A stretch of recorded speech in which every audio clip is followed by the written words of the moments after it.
25,000 కోట్లు లాస్. ఇదంతా ఎలా జరిగిందని వెళ్ళి జనానికి చెప్తే అర్థం కాలేదని పోతూ ఉంటారు. డబ్బంటే ఏంటి, డాలర్ ఎందుకని వరల్డ్ రిజర్వ్ కరెన్సీ, ఎందులో పెట్టుబడి పెట్టాలి, ఎందులో అసలు పెట్టుబడే పెట్టకూడదు, దేనికి అప్పు తీసుకోవాలి, దేనికి అప్పు తీసుకోకూడదని ప్రజలే తెలుసుకోవాలి. వాళ్ళని వాళ్లే కాపాడుకోవాలి. మనమేం చేయగలం చెప్పు? అంతా టైం అనుకోవాల్సిందే, అంతే. నేను మీ బిడ్డలంటోడిని, నన్ను నమ్మి వెయ్యండి అని చెప్పావు కదా. వాళ్ళని వాళ్లే కాపాడుకోవాలి.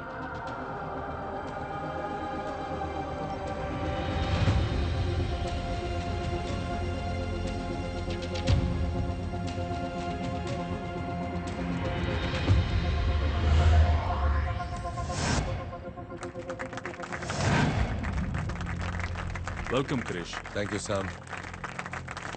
Krish, welcome to Vizag. Thank you.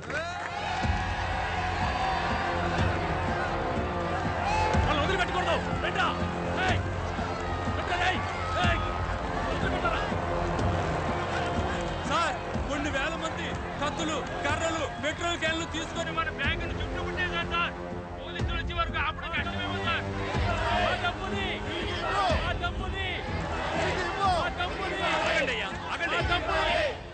మీరు తగలెట్టుకుని చస్తే డబ్బు రాదు. ఇక్కడ నుంచి వెళ్ళిపోండి. మేమెందుకయ్యా తగలబెట్టుకోవాలి? మేమేం తప్పు చేశాం? ఈ పెట్రోలు మిమ్మల్ని తగలబెట్టడానికే. మీరు మర్యాదగా మా డబ్బు తిరిగి ఇవ్వకపోతే మొత్తం బిల్డింగ్ నే తగలబెట్టేస్తాం. ప్రేమ్, నేను వైజాగ్ వస్తున్న విషయం పబ్లిక్కి ఎలా తెలిసింది? తెలీదు క్రిష్, నేనే చెప్పాను.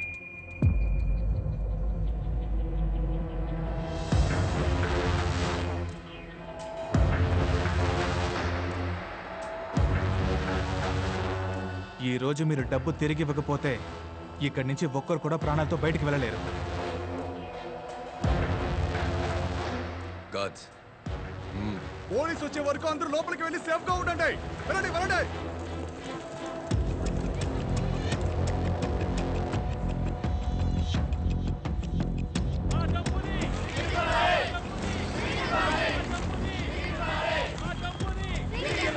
తప్పకుండా తప్పకుండా.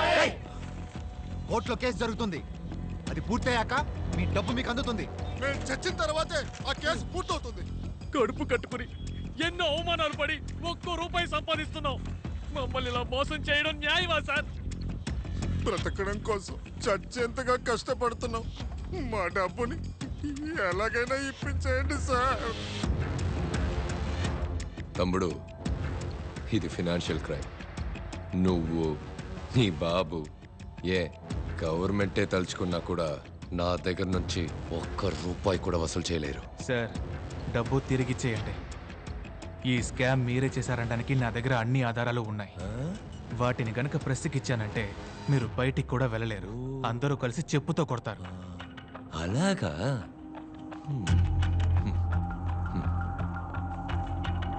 కొన్ని సంవత్సరాలకు ముందు ఒక క్రికెట్ టీం ఫ్రాడ్ చేసిందని బ్యాన్ చేశారు.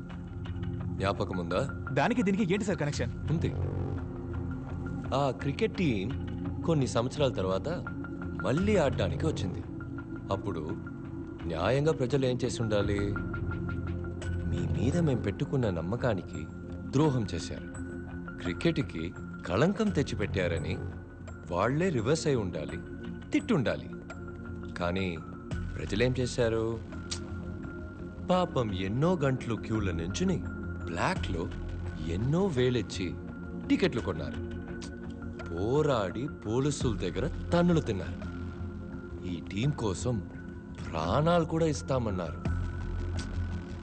దీని నుంచి ఏం అర్థమవుతుంది? పబ్లిక్కి మంచిది, చెడ్డది, మంచోడు, చెడ్డోడు వీటి గురించి ఏ దిగులు లేదు. అదే విధంగా వాళ్ళు నన్ను మర్చిపోతారు. నేను మోసం చేయడానికి రెడీ అవుతాను, ప్రజలు మోసపోవడానికి రెడీ అవుతారు. పబ్లిక్కి వాళ్ళని ఎంటర్టైన్ చేసేవాడే లీడర్, వాళ్ళని ఎంటర్టైన్ చేసేవాడే స్టార్. సలహాలు ఇచ్చేవాడు కాదు, నీలాగా నీతి న్యాయం మాట్లాడేవాడు కాదు. మనస్సాక్షి లేకుండా మాట్లాడకండి సార్. డబ్బు తమ్ముడు, డబ్బు. ఒక అబద్ధాన్ని ప్రజలు నమ్మారంటే దాన్ని వ్యాపారస్తులు ఉత్పత్తి చేయడం మొదలు పెడతారు. నన్నేం చేయమంటావు? నేను వ్యాపారస్తుడినే. ప్రజల్ని నిజాన్ని వెతకమను, మంచి వాళ్ళని సెలెక్ట్ చేయమను. అంతవరకు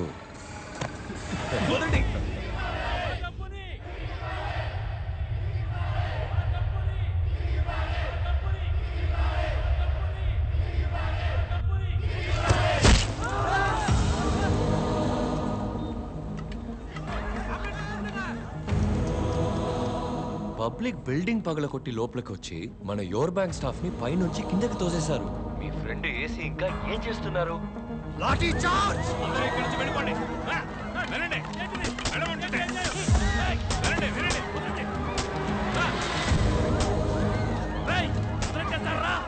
మోసం చేయాలని చూస్తారా? మీకన్నయ్యా చెప్పి ఉండయ్యా ఉండే. వెళ్ళండి. వెళ్ళండి.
కొనూపిరితో ఉన్నాడు సార్. నొక్కేమంటారా? చేయబేకు ఎవిడెన్స్ ప్రాణం పోయేంత వరకు రౌండ్స్లో ఉండు.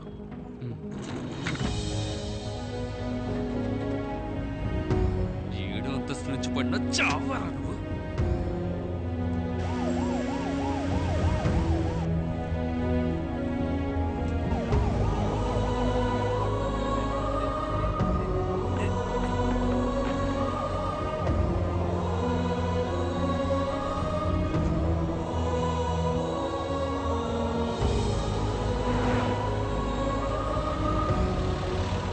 గంట సేపు నేను తిరుగుతున్నా, ఇంకా పోలా.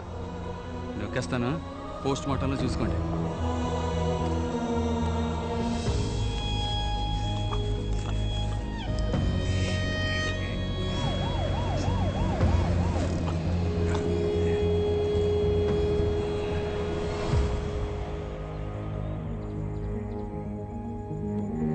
నేనేసి మాట్లాడుతున్నాను. మీ అబ్బాయి కెవిన్ ఆఫీస్ మేడం మీద నుంచి ఆత్మహత్య చేసుకున్నాడు.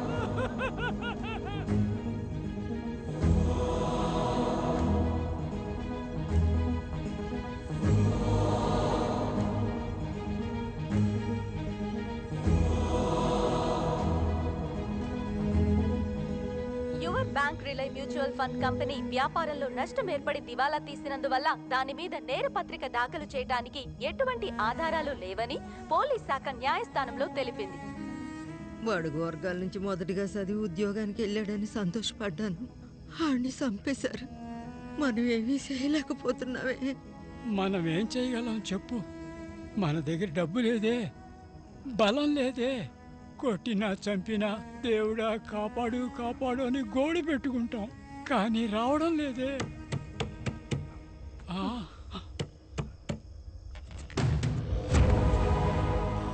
ఆయన పిలిచింది దేవుణ్ణి, కానీ దేవుడు పంపింది డెవిల్ని. కవినాశ ప్రజలు మోసపోయిన డబ్బుని వాళ్ళకి తిరిగి ఇప్పించడమే. సో ఆ 25,000 కోట్లు ఎక్కడున్నాయని చైర్మన్ ని లైవ్ గా ఎంక్వైరీ చేయడం. కమిషనర్ సార్, ప్రెస్ తో పాటు ఆంటోనీని కూడా లోపలికి పంపించండి. ప్రెస్ వాళ్ళని లోపలికి రమ్మని డిమాండ్ చేస్తున్నాడు. నీ డిమాండ్ ఏంటి? 2 న్యూస్ ఛానల్స్ అన్ని లాస్ లో నడుస్తున్నాయ్యా. వానర్లు వేరే గత్యంతరం లేక రన్ చేస్తున్నారు. సగం ఓకే లిక్విడ్. సరే ట్రై చేస్తాం మరి. ఏంటి సార్ 1,00,000 అడుగుతున్నాడు, మీరు ఒప్పేసుకున్నారు? ప్రభా ఒకడేం చేస్తున్నావు నువ్వు? అడిగితే సీనియర్ గీనియర్ అని కథలు చెప్తావు. నిన్నొచ్చిన అబ్బాయి బెస్ట్ ఎంప్లాయీ అవార్డు తీసుకోబోతున్నాడు. 1000 రూపాయలు ఇంక్రిమెంట్ కూడా. అక్కడ ఎవరి వెనక తిరుగుతున్నావు? ఓ మెయిన్ సోర్స్తో మాట్లాడుతున్నాను madam. Life time live opportunity. కానీ 10 లక్షల రూపాయలు లిక్విడ్గా అడుగుతున్నాడు. బిలో ద బెల్ట్ దిగి ఎంతో ప్రయత్నించాను, అస్సలు తగ్గట్లేదు మేడం. ఓకే చెప్పు, ఇచ్చి పంపిస్తాను. Okay madam. నీ 1000 రూపాయల ఇంక్రిమెంట్తో నేను 4 గేసుకున్నా? Bloody fool. హయ్యర్ పోస్టులు మొత్తం అంతటా ఇలాంటి మేధావుల్ని వెతికి మరీ తీసుకొచ్చి కూర్చోబెడుతున్నారు. చావని ప్రజలు చావని. నేను కొన్నాళ్ళ వరకు ఏ హయ్యర్ పోస్ట్కి వెళ్ళాలనుకోవట్లేదు. ఏంట్రా లుక్, 1000 రూపాయల ఇంక్రిమెంట్, 10 ఏళ్ళ లిక్విడ్ వస్తుంది, తీసుకుని ఉంచు. అయినా మనిషికి ఇంత స్వార్థం ఎందుకు సార్? అదా బెస్ట్ ఎంప్లాయీ. స్వార్థంగా ఉన్నందువల్లే వాడు అసలు మనిషి అయ్యాడు. నేను బాత్రూమ్కి వెళ్ళేటప్పుడు ఓ గ్లాస్ తీసుకునిరా. ప్రభా కొద్దో గొప్ప కంటెంట్ ఉంటే మా మొహాన్ని కొట్టచ్చుగా. బ్యాంకు ముందు సెల్ఫీ దిగి మీ ఛానల్ ట్విట్టర్ అకౌంట్లో పెట్టు. ట్రెండ్ అవుతుంది. ట్విట్టర్ వాడైనా సంపాదించుకుంటాడు. చూస్తున్నాను, చెప్పు సార్. లైవ్ ఎలాగైనా కట్ చేయమని చెప్పి చైర్మన్ని కాపాడండి సార్. 15% కమిషన్ తీసుకోవడానికే తలపురాణం తోక్కొస్తుంది. మీరు అంత తేలిగ్గా 25,000 కోట్లు ఎలా కొట్టేశారా? మా బాబు చదువుకోమన్నప్పుడే విని ఉండాలి. సారీ నాన్న, బిఏ అమౌంట్లో సగం కావాలి, లేదా మీరే చూసుకోండి. నేను మీకు తప్పకుండా ఇప్పిస్తాను సార్, కాపాడండి ప్లీజ్. నాన్నగారు చదువా పవర్ అని అడుగుతారు కదా సార్. ఏ కమిషనరు ఏంటి డీజీపీ సెంట్రల్ మినిస్టర్ ఫోన్ చేస్తే తీవా? ఈ లైవ్ రాకూడదు. పోలీసులు లోనకు పంపు, ఆ నెత్తుకొచ్చి. సారీ సార్, ప్రజల ప్రాణాలకు ఆపద వస్తుంది. చెప్పింది చెయ్యి, నేను చూసుకుంటాలే. మీరు చెప్పింది అలాగే టైప్ చేసి ఓ సంతకం పెట్టి పంపండి. పోలీసులు లోపలికి పంపిస్తాను. జీ విన్నారా? ఏం చేయమంటారు? ఎప్పుడు చేసేదే. మరి చేసేద్దామా? ప్రభా ఈ పని చేస్తే 2 కోట్లు ఇస్తాను. సమజ్గా అర్థమైందా? సార్ ఎంత అన్నారు? 2 కోట్ల రూపాయలు. 2 కోట్ల? Yes please help. డన్. ఏ ప్రభా 10 నిమిషాల్లో లోపలికి వెళ్ళాలి. నువ్వు కెమెరా.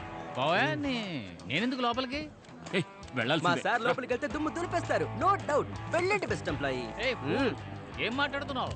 నేను లోపలికి వెళ్తే ఛానల్కి న్యూస్ ఓడిస్తాడు. మీరు వెళ్ళండి.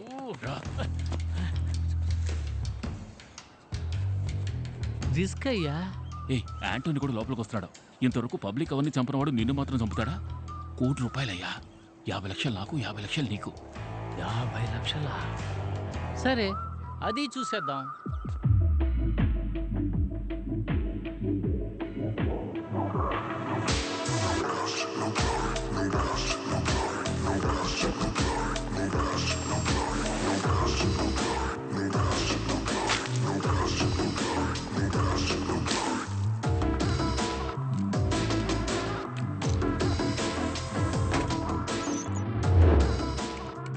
ఎందుకు అందరినీ ఇలా కూర్చోపెట్టావు?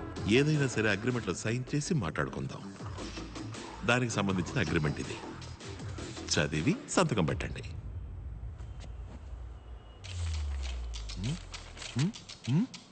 లెటర్స్ ఇంత చిన్నవిగా ఉన్నాయేంటి? మీ బ్యాంక్ ఫామ్ లో అక్షరాలు ఏ సైజు అదే సైజు చైర్మన్ సార్.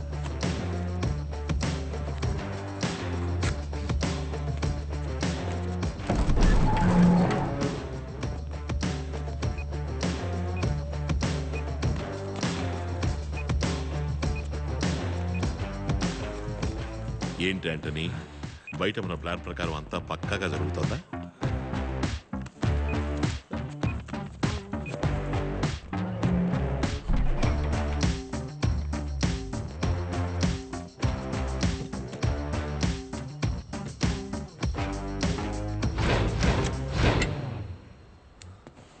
ప్రెస్ అది ఎందుకు? ప్రజల ముందు లైవ్ గా ప్రూవ్ చేయబోతున్నా. లైవ్ కి అసలు ఒప్పుకోను. సంతకం పెట్టారు చైర్మన్. మీ ఇన్ఫర్మేషన్ ఎవరికైనా షేర్ చేయొచ్చని సంతకం పెట్టారు. ఈ రూల్ కూడా మీ యో బ్యాంక్ అకౌంట్ ఫామ్ నుంచి తీసిన రూలే సార్. Live ready sir. నువ్వు ఊరుకోవయ్యా. నేనేం చేస్తాను? ప్లీజ్ లైవ్ ఏం అక్కర్లేదు, నన్ను క్షమించి వదిలేయండి. క్షమించి వదిలేద్దాం అనుకుంటే మీ సిబిల్ స్కోర్ తక్కువగా ఉంది sir. Start camera. Rolling sir. Action.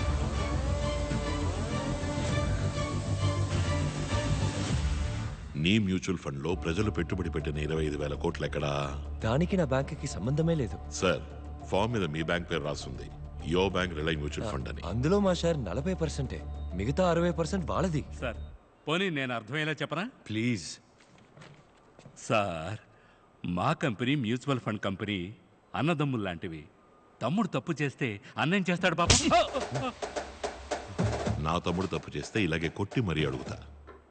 ఉదాహరణ తప్పు చెప్పాను, క్లియర్గా అర్థమయ్యేలా ఇంకో ఉదాహరణ చెప్తాను. జీవితంలో పైకి వస్తాడని ఓ పిల్లాన్ని దత్తత తీసుకుంటావు, వాడు బేవర్స్ అయితే మనం ఏం చేస్తాం చెప్పండి?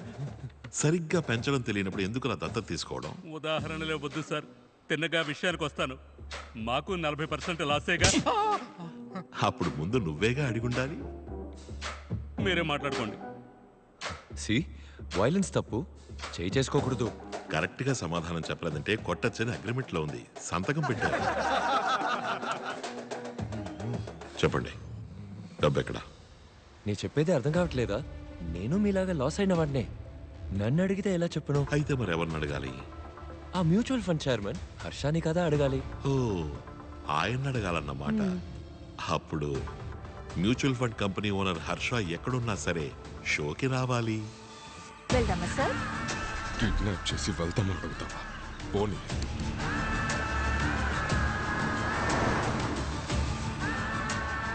తర్వాత చైర్మన్ వచ్చే వరకు చిన్న విరామం తీసుకుందాం. Stay tune. శంకర్, వరదాన్ని చూసావా? అసలే వడ్డీ ఎలా కట్టాలని ఆలోచిస్తుంటే వాడెక్కడ వీడెక్కడ నన్ను అడుగుతావేంటి? పోయా. చెప్పు శంకర్, డబ్బులు ఇస్తాను. విషయం కొంచెం పెద్దది. ఉదయం 4 సహాయం పోటీ తీసుకుని లోనికి వెళ్ళాడు సార్.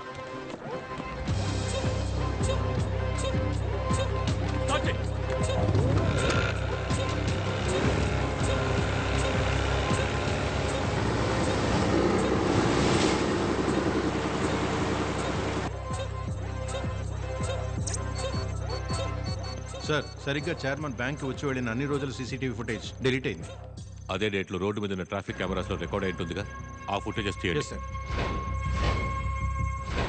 తరువాతి చైర్మన్ రాక ఆలస్యం అవుతున్నందువల్ల వాడుకదారులు యో బ్యాంక్ కి సంబంధించిన సమస్యలుంటే అడగచ్చు. ఈ అకౌంట్ ఓపెన్ చేసి 5,000 వేసి ఉంచాను. 10 నెలల తర్వాత డబ్బులు తీయడానికి వస్తే అకౌంట్లో ఏమీ లేదు. అడిగితే ఏదేదో చెప్తున్నారు ఈయన. జీరో బ్యాలెన్స్ అకౌంట్లని క్యాన్సిల్ అయ్యాయి. మినిమం 5,000 అకౌంట్లో ఉండాలి. అకౌంట్లో 5,000 ఉండేదిగా సార్. ప్రతి నెల SMS ఛార్జీలు 40 రూపాయలు. 5,000లో మొదటి నెల SMS ఛార్జీలు 40 రూపాయలు తీసేస్తే 4,960గా ఉంటుంది. ఇప్పుడు మినిమం బ్యాలెన్స్ లేదుగా, దానికి ప్రతి నెల 500 ఫైన్. 10 నెలల్లో 5,000 రూపాయలు ఖాళీ. ఇప్పుడు ఆవిడే కదా మాకు డబ్బులు ఇవ్వాలి. ఇస్తారు. ఏమయ్యా, హుండీలో వేసి ఉంచిన డబ్బు అలాగే ఉండేది కదయ్యా. సార్, ఫోన్ చేసి టార్చర్ పెట్టి క్రెడిట్ కార్డ్ అంటకట్టారు సార్. ఇంతకు ముందైతే ఫ్రెండ్స్ అడిగి తీసుకుని మేనేజ్ చేసేవాడిని. కార్డు ఉంది కదా అని 50,000 స్వైప్ చేశాను. ఈ రోజుకి 3 లక్షలు అప్పు ఉంది, తీర్చలేకపోతున్నాను సార్. చక్రవడ్డీ తీసుకునేవాడైనా అడిగితేనే అప్పిస్తాడు. వీళ్ళు ఫోన్లు చేసి చేసి ప్రశాంతంగా ఉన్న వాళ్ళకి అప్పులు అంటకట్టి సావగొడుతున్నారు సార్. తీసుకున్న లోన్ ఎప్పుడో కట్టేశాను సార్. ఇంకా 4 ఏళ్ళు కట్టాలి, వడ్డీ ఎక్కువైంది అంటున్నారు సార్. మీరు మొదలు పెట్టండి సార్. ఇప్పుడు కూడా కొట్టు అనే అంటున్నావు, డబ్బులు ఇవ్వవు కదా? నన్నెందుకు చూస్తున్నావు? అగ్రిమెంట్ లో అన్ని డీటెయిల్స్ ఉన్నాయి, అన్నిటినీ చదవాలి. సార్, అప్లికేషన్ ఇచ్చి సంతకం పెట్టమన్నారు సార్. సంతకం పెట్టాను, అందులో ఏం రాసిందో నాకేం తెలుసు. చదవకపోతే బ్యాంక్ ఎలా రెస్పాన్సిబుల్? ఇప్పుడు ఎందుకు హర్ష ఎందుకు ఇంకా రాలేదు? అయితే నన్నెందుకు కొడుతున్నావు? హర్ష ఇక్కడికి 15 నిమిషాల్లో రాకపోతే కొట్టచ్చు అని అగ్రిమెంట్ లో రాస్తుంది. చదివి చూపించండి మేనేజర్ సార్. నేను అది చదవలేదే. దానికి నేనెలా బాధ్యుని అవుతాను చెప్పండి? మీరే కదా చదివి సంతకం పెట్టుండాలి. రాసుంది సార్.